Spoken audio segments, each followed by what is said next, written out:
ये है Dubai, ultra modern city. Luxury hotels, luxury shopping malls, modern architecture buildings. Dubai आज दुनिया में अपने ग्लैमर और ब्यूटी की वजह से फेमस है। Luxury cars, driverless trains, hot summers और फंटेस्टिक बीचेस, ये सारा कुछ सिर्फ और सिर्फ दुबई जैसी मॉडर्न सिटी में ही मिल सकता है। दुबई को आज दुनिया का हॉट टूरिस्ट अट्रैक्शन माना जाता है, लेकिन दुबई हमेशा से ऐसा तो नहीं था। दुबई को रेल से इन ऊंची और लग्जरी बिल्डिंग्स तक पहुंचने में सिर्फ और सिर्फ 30 सालों का वक्त लगा है। दुबई की जीडीपी तो सिर्फ 1% ही ऑयल बेस है, तो फिर दुबई के पास ये सारा कुछ बनाने के लिए पैसा आया कहां से? दुबई आज जितना सक्सेसफुल हुआ तो हुआ कैसे? आइए जानते हैं दुबई की एवोल्यूशन स्टोरी आज के इस एपिसोड में। दुबई यूएई के 7 अमीरात में से एक है, जो कि यूएई के कैपिटल अबू धाबी के बाद यूएई का सबसे इम्पोर्टेंट अमीरात है। दुबई की सक्सेस को जानने के लिए हमें 200 साल पीछे जाना होगा। ईयर 1822 में दुबई एक छोटा सा कबीला हुआ करता था, जिसका नाम था बनी यास, और उस वक्त ये कबीला अबू धाबी के रीजन में आता था, और अबू धाबी ही था जो उस वक्त तमाम कबाइल को कंट्रोल करता था। यहाँ के लोग मछलियाँ और पर्ल की ट्रेड से अपना गुजर बसर करते थे। लेकिन ईयर 1833 में शेख मखदूम बिन बूटी ने अबू धाबी से बगावत करके दुबई को अबू धाबी से अलहदा कर लिया और अलग रहना शुरू हो गए, और यहाँ से ही शुरू होती है मखदूम डायनेस्टी, और आज तक पूरे दुबई पर इनका ही राज चला आ रहा है। दुबई अलहदा तो हो गया, लेकिन अभी इकोनॉमिकली इतना स्ट्रॉन्ग नहीं था और सिर्फ मछलियाँ और पर्ल की ट्रेड से ही अपना गुजारा कर रहा था। उस वक्त ब्रिटिशर जो कि पूरी दुनिया पर राज कर रहे थे, लंदन से मुंबई जाने के लिए जो रूट इस्तेमाल करते थे, उस रूट में उनके पास ना तो कोई पोर्ट थी और ना ही उनके पास कोई सिक्योरिटी का बंदोबस्त था, जिसके लिए उन्होंने उस वक्त दुबई और अबू धाबी से एक क्रूशियल एग्रीमेंट साइन कर लिया, जिसके मुताबिक ब्रिटिशर्स इस रीजन की सिक्योरिटी भी करेंगे और उनकी ट्रेड की भी प्रोटेक्शन हो जाएगी। इस एग्रीमेंट के बाद इस रीजन का नाम क्रूशियल स्टेट हो गया, क्योंकि ब्रिटिशर्स के इस सारे रूट के दरमियान कोई भी पोर्ट मौजूद नहीं था। तो मखदूम बिन हाशर ने ब्रिटिशर्स के साथ मिलकर उनको दुबई में पोर्ट बनाने पर एग्री कर लिया, और इससे भी बढ़कर शेख ने इस पोर्ट को टैक्स फ्री पोर्ट बना दिया, जिसकी वजह से ये पोर्ट काफी फेमस हो गई थी और यहाँ पर काफी शिप्स आना शुरू हो गई थी। लेकिन ईयर 1908 में एक बहुत बड़ा तूफान आया। इस तूफान ने दुबई की पोर्ट को तहस नहस करके रख दिया, और इस तूफान में दुबई के बहुत से मछलियां पकड़ने वाले लोग भी मारे गए। दुबई की असर किस्मत बदली थी ईयर 1958 में, जब शेख राशिद बिन सईद दुबई के रूलर बने। शेख राशिद ब्रिटिशर्स की मॉडर्न बिल्डिंग और ट्रेड से बहुत मुतासिर थे, और वो दुबई को भी ऐसा बनाना चाहते थे जो कि ट्रेड और टूरिस्ट डेस्टिनेशन के तौर पर फेमस हो। दुबई एक ऐसी लोकेशन पर मौजूद है जहां से ये एशिया, अफ्रीका और यूरोप के ट्रेडिंग रूट को कनेक्ट करता है। इसी रूट से फायदा हासिल करने के लिए शेख राशिद ने अपनी नेशनल पोर्ट दुबई क्रीक को मजीद गहरा करने का सोचा, क्योंकि इस पोर्ट के गहरा ना होने की वजह से यहाँ पर बड़ी शिप्स नहीं आ पाती थी। इसीलिए शेख राशिद ने इसको मजीद गहरा करने के लिए बहुत सारा पैसा खर्च किया, जिसके लिए इन्हें लोन भी लेना पड़ा। दुबई के लिए इतना पैसा खर्च करना बहुत बड़ा रिस्क था, लेकिन शेख राशिद का ये रिस्क बहुत फायदेमंद साबित हुआ, और अब यहाँ बड़ी शिप्स भी आना शुरू हो गई थी। इसके बाद शेख राशिद दुबई में इंफ्रास्ट्रक्चर बनाने का सोचते हैं, लेकिन इसके लिए काफी पैसा चाहिए था, और दुबई को उस टाइम पे पैसे की बहुत दिक्कत थी। दुबई की ये दिक्कत भी हल हो जाती है ईयर 1966 में, जब दुबई से ऑयल डिस्कवर होता है। ये ऑयल ज्यादा तो ना था, लेकिन इतना जरूर था कि दुबई की इकोनॉमी को बूस्ट कर दे। शेख राशिद भी ऑयल पर डिपेंडेंट नहीं रहना चाहते थे, इसीलिए शेख राशिद ऑयल से आने वाला सारा पैसा दुबई में इंफ्रास्ट्रक्चर बनाने में लगाते रहे। इसी दौरान ईयर 1968 में ब्रिटिशर्स इस रीजन को छोड़कर चले जाते हैं, और फिर दिसंबर 1971 में ये सारे किंगडम मिलकर एक कंट्री बना लेते हैं, जो कि यूएई कहलाता है। अब ये 7 किंगडम मिल तो गए थे, लेकिन इनकी पावर इस तरह से सेपरेट हुई कि जो भी अबू धाबी का किंग होगा वो यूएई का प्रेसिडेंट होगा, और जो दुबई का किंग होगा वो हमेशा प्राइम मिनिस्टर ही बनेगा।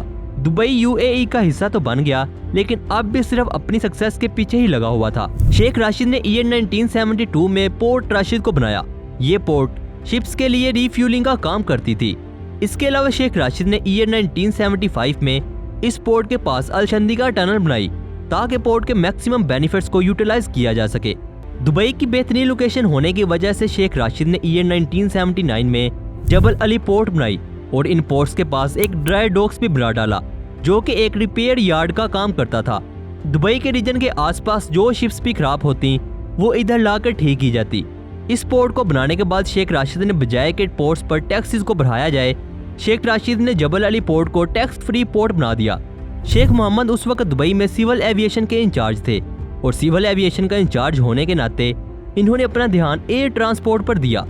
उस टाइम पे पाकिस्तान इंटरनेशनल एयरलाइन अपनी बेहतरीन लोकेशन की वजह से काफ़ी फेमस थी। ब्रिटिश और अमेरिका की तमाम फ्लाइट्स पाकिस्तान से होकर ही जाती थी, लेकिन शेख मोहम्मद ने इस सारे बिजनेस को दुबई में डाइवर्ट करने का सोचा, जिसके लिए इन्होंने दुबई में एयरपोर्ट बनाए और मार्च 1985 में एमिरेट्स एयरलाइन का इफ्तिताह किया और पाकिस्तान से ही लीज पर प्लेन लिए। आहिस्ता आहिस्ता इन्होंने पाकिस्तान का सारा बिजनेस पैसे देकर दुबई में डाइवर्ट कर लिया और अब यही फ्लाइट्स पाकिस्तान की बजाय दुबई से होकर जाने लगी। शेख राशिद ने अपने एयरपोर्ट्स पर पैसेंजर्स को मजीद फैसिलिटेट किया। यही वजह है कि एमिरेट्स एयरलाइन आज दुनिया की सबसे बिजिएस्ट एयरलाइन बन गई है, जो दुबई को दुनिया के हर कोने से जोड़ती है। दुबई ट्रेड और एयरलाइन से तो अच्छा खासा रेवेन्यू जनरेट करने लग गया। अब इनका अगला गोल था दुबई को ग्लोबल टूरिस्ट डेस्टिनेशन बनाना, जिसके लिए इन्होंने आर्टिफिशियल आइलैंड पर उस वक्त का सबसे लग्जरी 7 स्टार होटल बुर्जुल अरब बना डाला।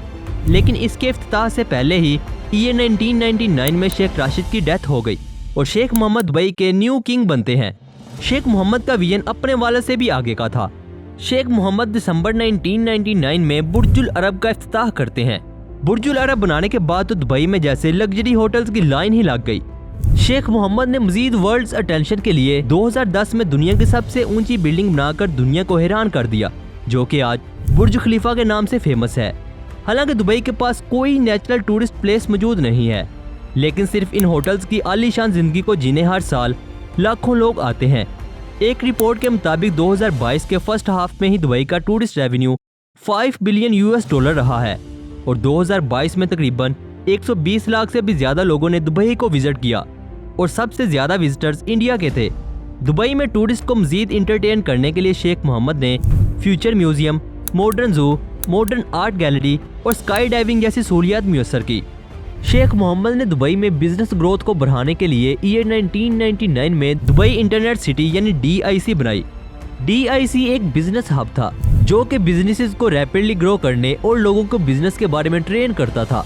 दुबई की अपनी पॉपुलेशन बहुत कम होने की वजह से शेख मोहम्मद का मानना था कि दुबई बाहर के इन्वेस्टर्स के बगैर मजीद ग्रो नहीं कर सकता, इसीलिए DIC को बनाया ताकि ज्यादा से ज्यादा इन्वेस्टर्स और कंपनीज आकर दुबई में इन्वेस्ट करें, जिसके लिए इन इन्वेस्टर्स को लॉन्ग लीज पर जमीनें दी जाने लगी और इन कंपनीज को अपनी फुल ओनरशिप उनके पास रखने की इजाजत दी गई और इन कंपनीज को तमाम तरह के टैक्स मुआफ थे।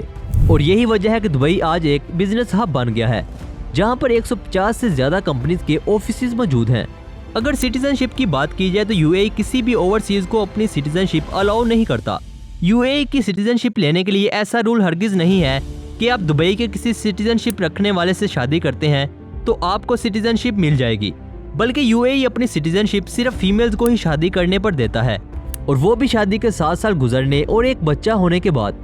और मेल के लिए इस तरह का कोई रूल नहीं है। अगर कोई डॉक्टर या साइंटिस्ट है तो वो भी सिटीजनशिप ले सकता है अगर उसके पास 10 साल का एक्सपीरियंस हो और उसको इंटरनेशनल अवार्ड भी मिला हो। UAE की सिटीजनशिप के बहुत ज़्यादा बेनिफिट्स हैं। फ्री का घर, फ्री एजुकेशन और हेल्थ केयर भी बिल्कुल फ्री। अगर दुबई में पुलिस फोर्स की बात की जाए तो दुबई के पुलिस डिपार्टमेंट के पास दुनिया की सुपर कार्स मौजूद हैं, जैसा कि Bentley continental GT, Ferrari FF, BMW M6, Mercedes Benz और लैम्बोर्गिनी जैसी महंगी और तेज तरीन गाड़ियां मौजूद हैं, जो कि दुनिया के अमीर तरीन लोगों के पास ही होती हैं। दुबई की पुलिस फोर्स दुनिया की सबसे फास्टेस्ट पुलिस फोर्स मानी जाती है, जिसका नाम Guinness book of world record में भी शामिल है। दुबई आज मिलीनियर्स से भरा पड़ा है, जहां पर 67,000 से ज्यादा मिलीनियर्स रहते हैं। दुबई लंदन के बाद दुनिया का दूसरा ऐसा शहर है जिसमें सबसे ज्यादा 5 स्टार होटल मौजूद हैं। आज दुबई की GDP का 95% से भी ज्यादा हिस्सा टूरिज्म, ट्रेड और एमिरेट्स एयरलाइन से आता है। शेख मोहम्मद ने दुबई में ऐसे पाम आइलैंड बनाए जिनको बनाने के बारे में शेख मोहम्मद के अलावा शायद कोई सोच भी नहीं सकता था। दुबई अब तक अपने प्रोजेक्ट से दुनिया को हैरान करता रहा है और उम्मीद है कि आने वाले वक्त में और 2040 के विजन से भी हैरान करेगा। दुबई के पास कोई भी नेचुरल सोर्स मौजूद नहीं है, सिर्फ मैन मेड बिल्डिंग से ही आज एक टूरिस्ट हब बना हुआ है। और ये है सब कॉन्टिनेंट का वो खित्ता जो कि हर तरह के रिसोर्सेज से माला माल है, जिसके पास ऐसी नेचुरल ब्यूटी और प्लेसेस मौजूद हैं जिनके आगे ये मैन मेड बिल्डिंग्स कुछ भी नहीं। लेकिन हमारे करप्ट सिस्टम और गवर्नमेंट की इंस्टेबिलिटी की वजह से हम दुबई जैसे शहर से भी कई साल पीछे हैं और पता नहीं कब तक ऐसे ही रहेंगे। अगर वीडियो अच्छी लगी है तो लाइक करें और चैनल को सब्सक्राइब करें। मिलते हैं एक नए इंटरेस्टिंग टॉपिक के साथ, तब तक के लिए अल्लाह हाफिज।